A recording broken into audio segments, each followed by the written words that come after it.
So once you have your equipment, you're ready to start creating your footage and uploading it to YouTube. So what's the average day like for a YouTuber? How do you go from start to finish and save yourself as much time as possible? Well, everyone works differently, but it's certainly worth coming up with a workflow to minimize the amount of time and effort that will go into making videos. It's very important that your content be uploaded regularly in order to avoid losing your subscribers. And with that in mind, you need to be able to rely on a simple process to keep making more videos. To start with, you should try to keep an area in your home or studio ready for filming at all times. Designate a corner of an office or somewhere else to record your footage. That way, you won't have to get everything out and set everything up each time you want to film. It'll be there ready for you to go right away. This also means you can create a set for yourself and a backdrop. This is very important because it will once again greatly improve your professionalism.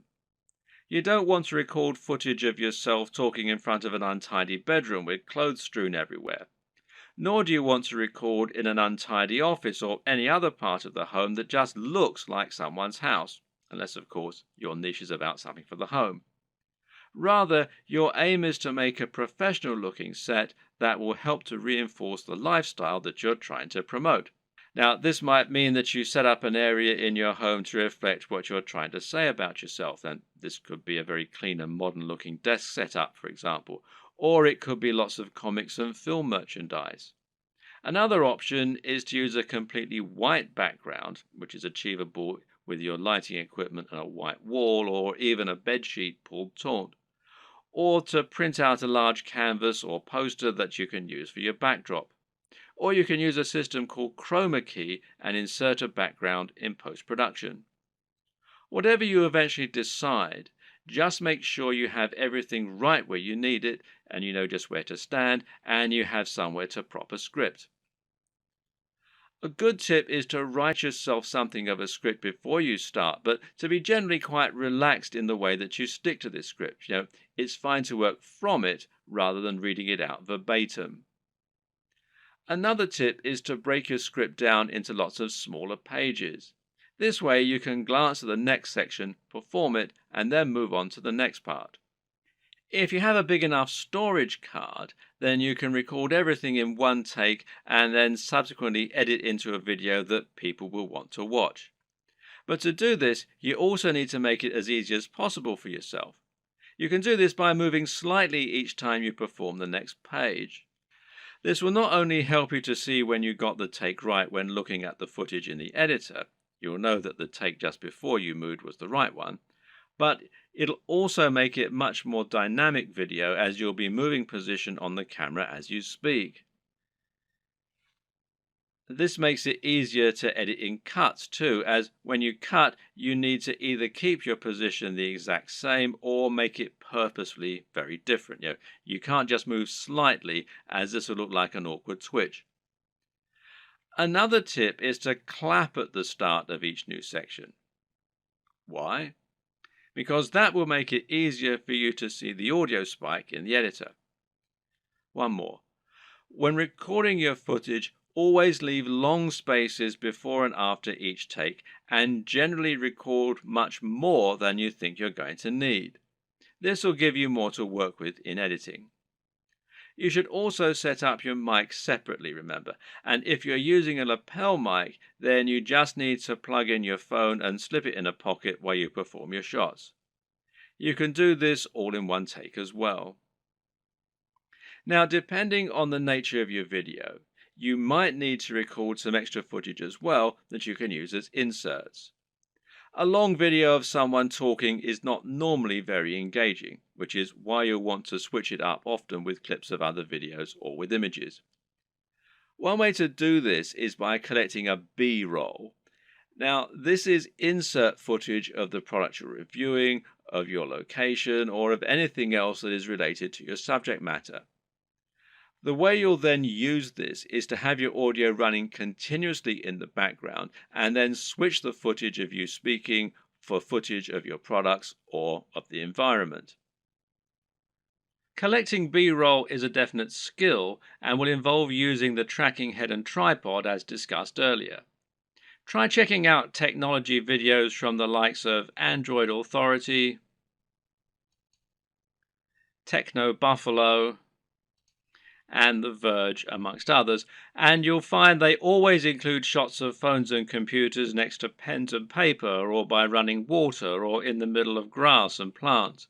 In any case, the environment helps to showcase the beauty of the design and engineering, and it makes the shot more interesting, than just a simple shot of a phone in someone's hands. This shows off that lifestyle again, and it makes everything look attractive and desirable. Once again, you can always record more than you think you're going to need. You've been surprised of just how quickly you can run out of B-roll while talking, so get as many shots as you can possibly think of. You can also use other types of insert footage. For example, you might want to use footage of yourself working out while talking about fitness, or you might want to use clips from other YouTube videos, being careful about copyright, of course.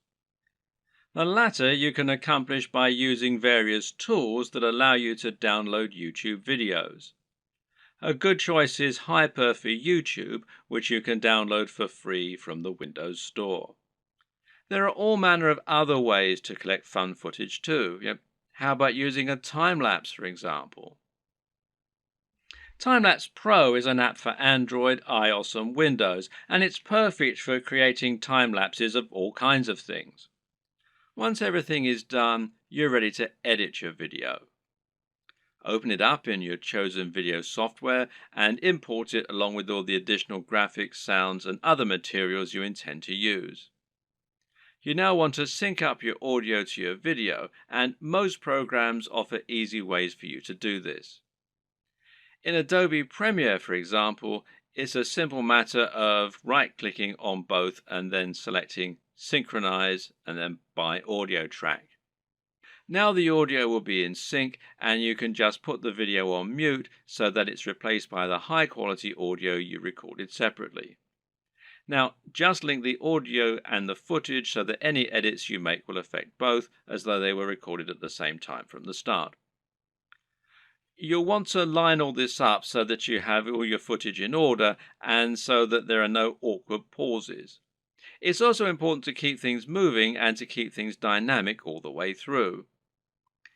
If you're using lots of B-roll, then you should make sure you move from panning shot to panning shot. It should never be motionless or you'll lose focus. So make sure that you record lots of footage so that you have lots to work with, but then edit heavily too so that you're losing lots of it.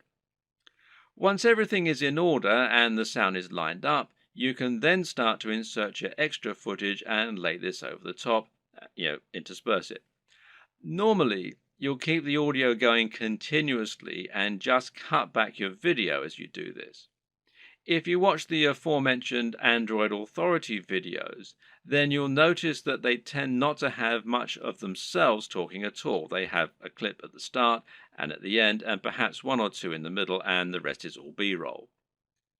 Finally, try adding the video opener, any bottom thirds, and your logo and your music, and make sure that you get the audio balance right with the music, and consider using a small introduction before the opener.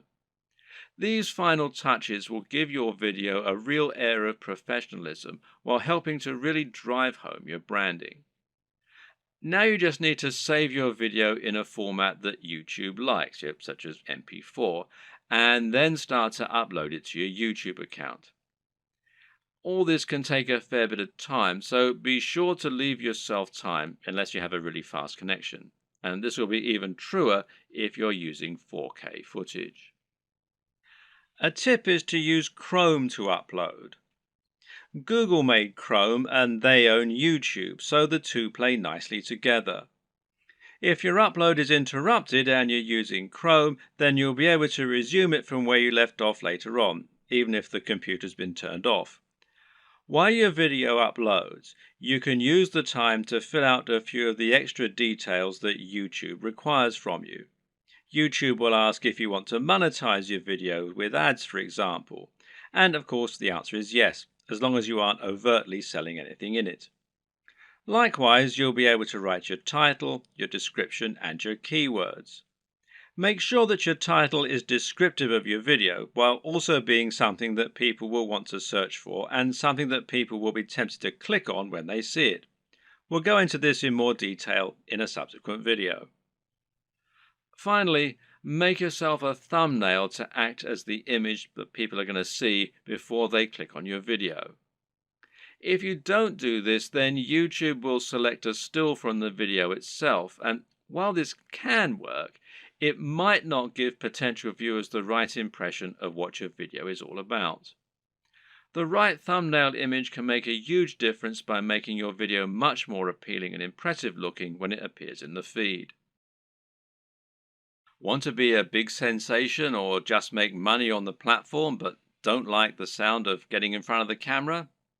Now, that might seem like something of an insurmountable problem, but the good news is that there are plenty of ways you can get round this problem and create footage for YouTube without needing to film yourself.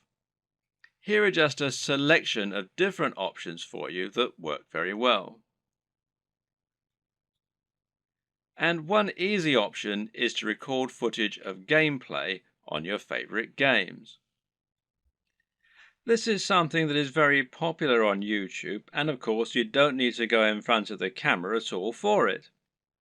You can choose to include commentaries or even upload videos with no commentary. Both are popular and both are very easy to create. The best part is that there are so many popular games out there, many of which don't get much content made for them.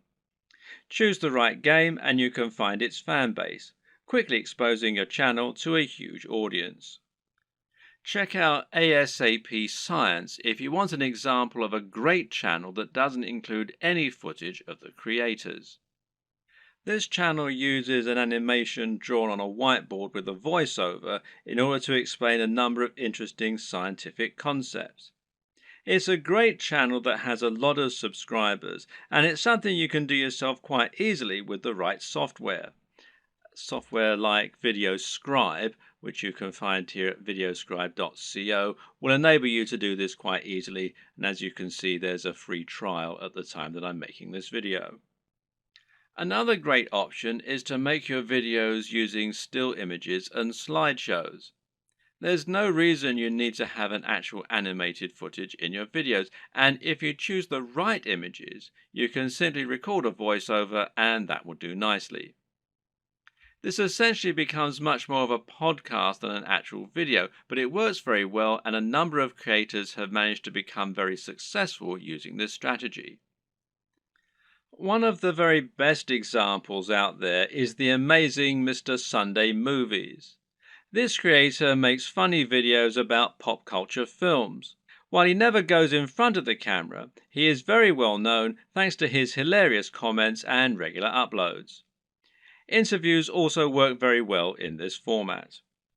A top 10 apps video, a top 10 fight scenes video, or any other top 10 can be made by stringing together footage that you have acquired without there even necessarily being any reason for you to narrate.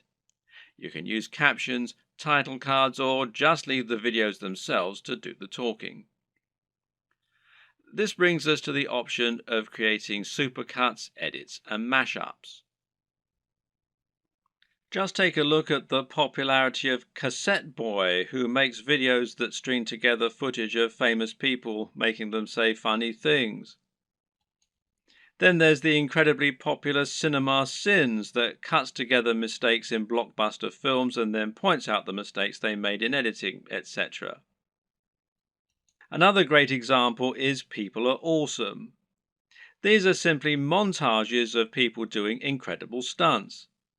As long as you make sure you're okay to use the footage you choose, there's no reason that you can't make similar montages yourself. Tech tutorials in particular are very easy to make with no need to go on camera. This is because you can make them by simply using screen capture software on your computer. There are plenty of great tech tutorials that work like this, including tutorials for programming, for using certain software, or for solving computer problems.